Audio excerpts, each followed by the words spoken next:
Agora são 17 horas e 15 minutos, nós estamos aqui já nos estúdios apostos para começar um trabalho de análise deste processo eleitoral. Um trabalho que nós vamos compartilhar aqui com duas figuras muito queridas, que vocês que estão nos acompanhando aí pelo Facebook já estão visualizando, e quem está acompanhando pelo som da Rádio Cidade. Nós já tivemos uma apresentação preliminar de cada um deles, mas eu vou resumir rapidamente aqui. Eu convidei para me auxiliar nesse processo de entendimento deste momento complexo da vida nacional, não apenas por causa das eleições. Eu convidei dois eméritos professores, pessoais amigos meus, e eu deixo registrado aqui com muita tranquilidade que propositalmente ou circunstancialmente os dois têm posições diametralmente opostas em termos de opiniões político-ideológicas.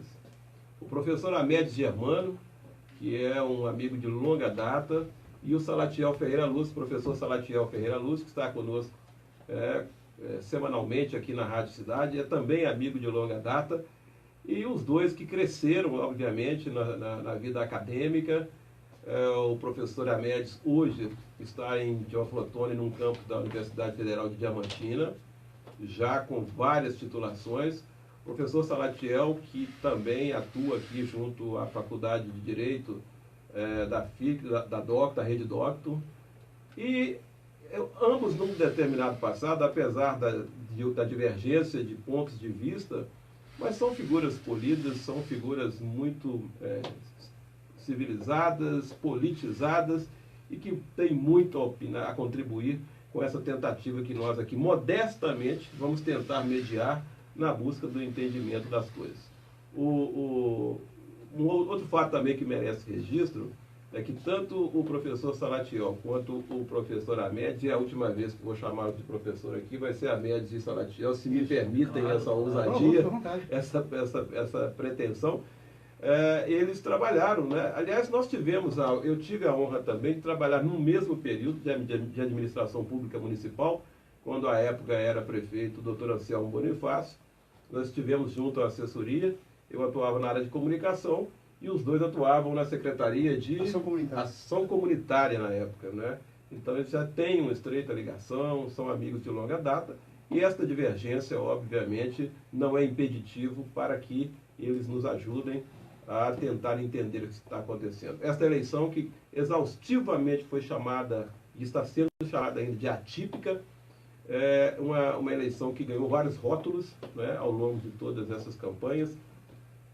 Foi chamada de eleição de extremismos, de extremos, foi chamada da eleição das mídias sociais, a eleição do WhatsApp, foi chamada da eleição da novidade política, e há quem diga que essa eleição, na verdade, esse movimento, essa eleição, ela não começou agora, ela começou em 2013, com aquele movimento do Vem Pra Rua, quando o pessoal começou realmente um processo que não se interrompeu, ele acabou com algumas intercorrências na própria administração pública, com o impeachment da presidente Dilma, e ele agora, nestas eleições, antes mesmo do resultado, embora as pesquisas mais recentes apontem aí para uma vantagem razoável do candidato Jair Bolsonaro, essa eleição, esse movimento que entendem alguns, que começou lá atrás, em 2013, ele já promoveu algumas mudanças estruturais aí na ordem partidária, nos nomes, na defenestração de alguns nomes antigos da política, no surgimento de alguns muito improváveis, dentre eles o próprio Jair Bolsonaro, né, que era do baixo clero e tido quase que como uma figura menor no Congresso Nacional. Wilson Witzel, o juiz federal do Rio de Janeiro, que aparece do nada e se sobrepõe às pesquisas, põe o Romário para escanteio e agora disputa com o Eduardo Paes, com a pesquisa de boca de urna do Ibope já mostrando que ele estaria com 10 pontos sobre o Eduardo Paes. E o caso de São Paulo, que é também um outro caso que vem trazendo uma certa inquietação. E nós não poderíamos deixar de falar também o Ibanez, lá no Distrito Federal, que veio do nada, um empresário, um advogado bem-sucedido e que também agora se apresenta como uma novidade. e que está trazendo uma certa dificuldade de interpretação, né, do leigo. Por mais que se tenha informação, mas fica difícil de interpretar. Antes de começarmos a análise dos números e das candidaturas propriamente dito, eu gostaria de perguntar aos meus dois convidados e amigos aqui presentes que leitura eles fazem, que leitura se pode fazer preliminarmente, de uma forma mais objetiva, deste momento que está acontecendo. Pela ordem etária, eu vou começar com o professor Germano. Isso é um elogio, viu, Salatiel? Chamei ele de mais velho. Mas ele é mais velho que eu, 5 anos. A conferir. A conferir. Então me respeite. Professor Germano, mais uma vez um agradecimento pelo seu esforço. Sabemos que foi um esforço pessoal seu estar aqui conosco hoje. Não só pelo deslocamento, mas também por uma situação pessoal aí, que está fazendo um tratamento dentário delicado, mas se dispôs a vir aqui falar conosco. Você resumiria como isso, Germano? O que está acontecendo, na verdade? Bem, boa tarde, Zé Carlos, Salatiel, amigo de trabalho, de prefeitura, de anos de trabalho, amigo pessoal, uma amizade que foi feita em Rocha, né, uma amizade assim de contato rápido. A questão da eleição atual ela é muito complexa. Eu já tinha dito anteriormente que ela é um divisor de águas em se tratando de eleições no Brasil. Porque até então, nós no Brasil, nós tínhamos uma noção de que se passava em termos eleitorais a partir daquilo que a imprensa divulgava. Primeiramente era o rádio, né? Posteriormente o jornal, que teve uma influência muito grande. Então, rádio e jornal, e mais tardiamente a televisão. Então, como os meios de comunicação passavam a informação sobre o andamento das eleições, o andamento da corrida eleitoral e a vida pregressa, presente e futura dos seus candidatos, isso interferia muito na eleição. De forma de mão única, né? De mão única. De mão única. Aquilo que o eleitor levava à urna era justamente o que o meio de comunicação deixava na cabeça dele. O Ibope disse isso, o Datafolha disse aquilo, a pesquisa de tal empresa disse assim. Então ele votava em função daquilo ali. O que está acontecendo agora, que eu chamei, na verdade é um filósofo francês, ou Viriliu, chama de dromologia, que é o dromos, velocidade. Então essa questão da velocidade que foi colocada nos meios de comunicação, velocidade no sentido de que você pode interferir diretamente em qualquer processo, tanto nos jornais de televisão, que existe o WhatsApp, existe a internet, isso colocou, exatamente, isso colocou diretamente o eleitor direto com o seu candidato. Então, os meios de comunicação ficaram parados, aguardando como é que seria feita a pesquisa, qual é o resultado que ela iria dar, quando, na verdade, o eleitor, ele tem o dado de imediato, é instantâneo. Então, eles se perderam em tudo isso. Então, ela é diferente por quê? Porque o candidato, ele tem contato direto agora com o seu eleitor, não interessa onde ele está. Agora, isso é para o bem e para o mal. Para o bem e para o mal. Porque há uma enorme dificuldade, o próprio Tribunal Superior Eleitoral jogou a toalha para poder entender como lidar com este fenômeno paralelo a isso tudo que você está dizendo, que é a tal da fake news. Não há na Justiça Eleitoral, eu acho que não há nenhum escopo suficientemente bem montado para poder lidar com essa novidade, que é uma novidade ruim, do outro lado. Mas a fake news não é novidade. Novidade como termo, como conceito. Fake news nós temos ela desde o período romano. Mas na intensidade. Ah, sim, na intensidade não, porque a forma de comunicar é muito lenta. Sim, era fake news do jornal, era fake news do livro. Os livros oficiais, o livro de história, o livro de geografia, o livro de política, o que estava no livro publicado há 30 anos atrás era a verdade de hoje, e hoje você descobre que não é mais a verdade. Agora, o fake news moderno, ela é desmistificado ou mitificado instantaneamente. Então fica muito difícil você saber aquela informação que foi passada por você, se ela é verdade agora, ela pode ser mentira daqui a 30 segundos. E antes demorava 30, 40, 50 anos. Está aí a primeira análise do professor Germano, que entende que essa introdução das mídias sociais foi um fator que contribuiu para essa atipicidade desta eleição. Mas, Salatiel, o professor Germano falava aí da influência dos meios de comunicação, que de forma unilateral, de mão única, tinham um peso, e realmente havia um ditame, né? Controlar a imprensa, controlar os meios de comunicação, era uma forma de controlar o poder. Mas havia um outro ingrediente que durante muito tempo, a meu ver, foi determinante para os posicionamentos eleitorais. E hoje isso está um pouco difícil, que era a questão partidária. Os partidos políticos, eles tinham uma força, né? Não apenas como agremiação política, mas até como norte de comportamento social, né? PSD e o DN em Caratinga, o casamento não podia namorar, a filha tinha que pedir permissão. Para se ter uma ideia, a força partidária ficou esvaziada nesta eleição também é uma contribuição para a tipicidade de tudo que está acontecendo, Salatiel? Boa tarde, Zé Carlos. Boa tarde, ouvintes. Eu acho que esse processo ele precisa de ser analisado desde o impeachment, né? Quando o ex-senador fala lá, vamos com o STF, com tudo, né? E outra questão é o seguinte, os partidos, né, os políticos deixaram de ser representantes, né? Essa conexão com o povo acabou. Eu lembro quando eu entrei no MDB, a gente tinha reuniões nas comunidades, discutia. Então, essa questão deixou as pessoas decepcionadas. Os partidos faliram? Faliram. Não tem partido, né? Tem pessoas. Né? Não é o PSL que vai vencer a eleição. Quem vence a eleição é o Bolsonaro, porque as pessoas acreditam que é o novo. Né? E que o Lula é ladrão, que o PT é isso. Então, tudo isso vem contribuindo, porque nós precisamos hoje, Zé Carlos, é um grande instrumento para a democracia, são as redes sociais. Agora, isso precisa ser disciplinado. Precisa ser disciplinado porque nessas eleições não tiveram como controlar os fake news. O Tribunal Superior Eleitoral, a ministra Rosa Weber, admitiu isso. O controle. Agora, professora Germano, vai haver alguma maneira, alguma metodologia científica de se elaborar, não um controle no sentido negativo da palavra, mas uma regulação, um marco regulatório que consiga trazer a bom termo esta velocidade ao qual o senhor se refere na sua obra, inclusive, que nos foi apresentada hoje? Vou responder com a terceira lei de Newton. Toda ação corresponde a uma reação igual ao contrário. A fake news produziu muita coisa ruim, sim. Então, o que virá de bom em tudo isso aí? Agora depende do legislativo. O senhor deixou muito claro aqui que a gente precisa de regulamentar as coisas. Fake news está aberto. A comunicação ficou aberta, a internet está aberta, o WhatsApp está aberto. Mas precisa regulamentar? Precisa por quê? A questão não é apenas brasileira. Vamos pensar aqui na eleição do Trump nos Estados Unidos.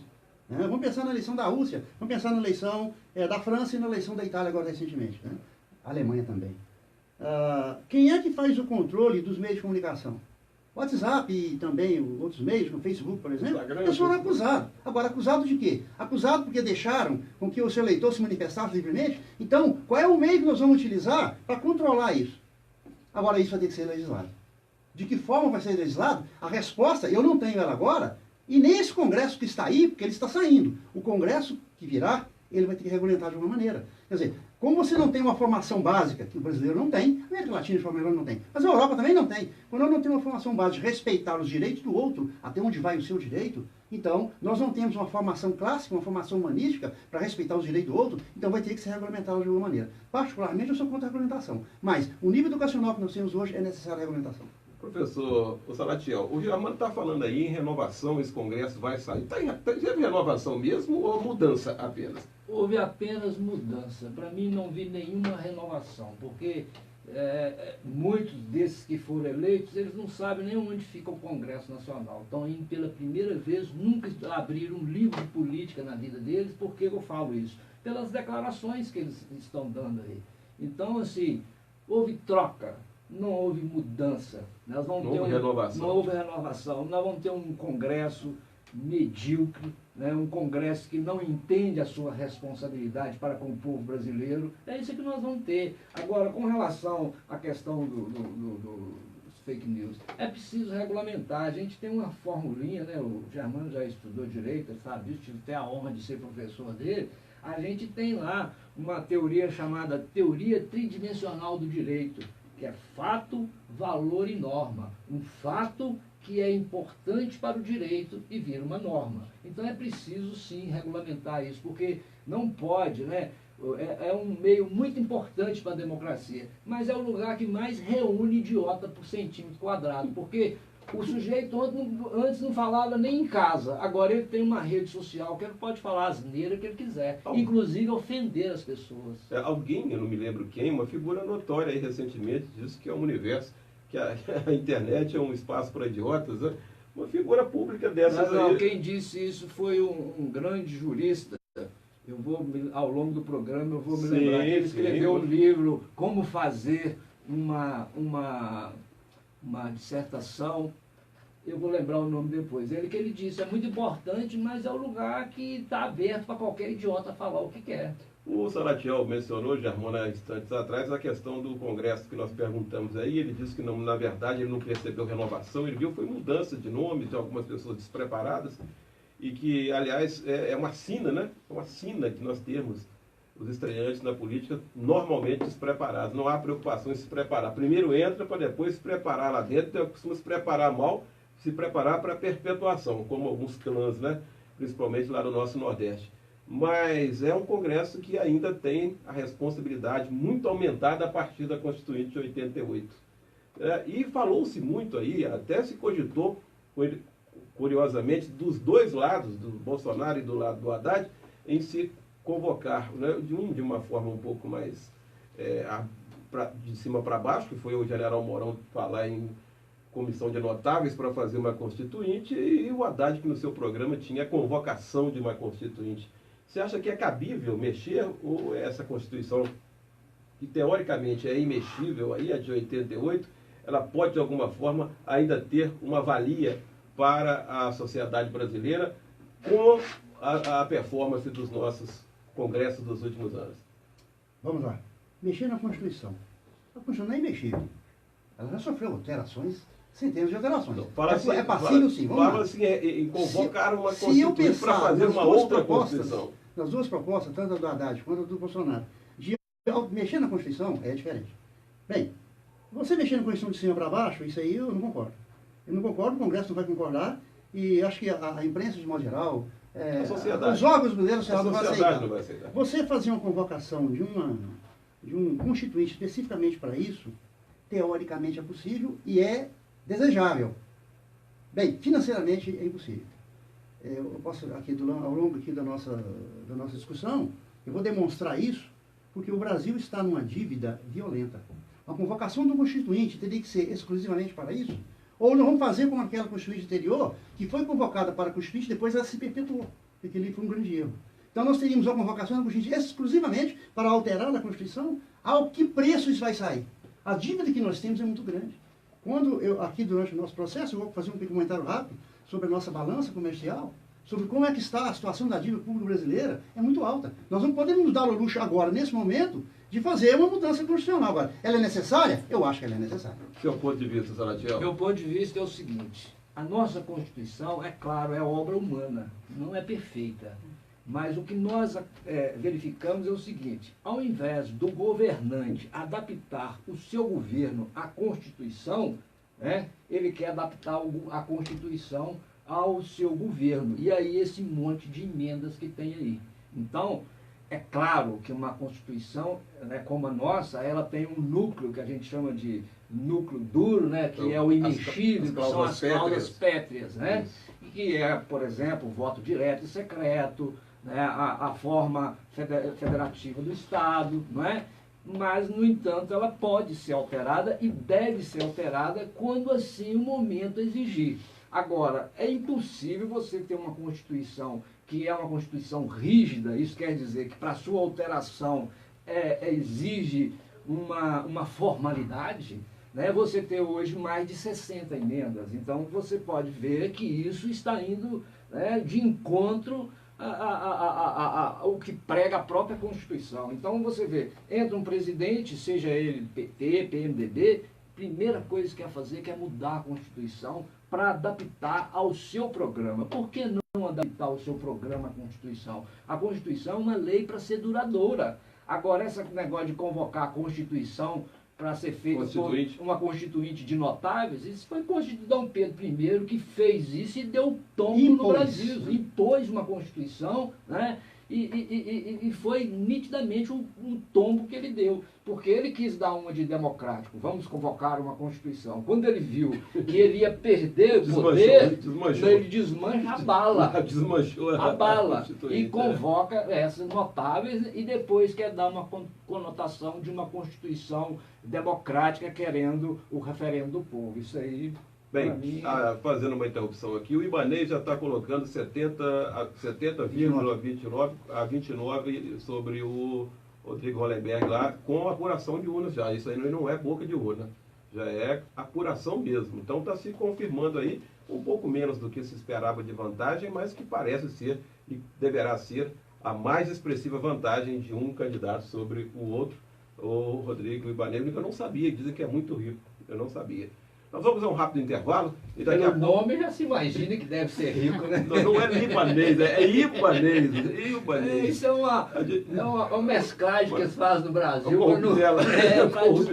para poupar um pouquinho o sujeito. Muito né? bem, e as bocas de urna estão mostrando aí São Paulo uma leve vitória, 52-48 do Dória, do França, né? Dória sobre o França. Ainda dentro daquela margem ali que pode causar alguma surpresa. No Rio, o Witzel também com uma vantagem sobre o Paes. A gente vai a um rápido intervalo, daqui a pouco a gente volta para continuar essa análise aqui com os meus amigos e professores Amédio Germano e Salatiel Ferreira Lúcio. Rádio Cidade nas eleições 2018.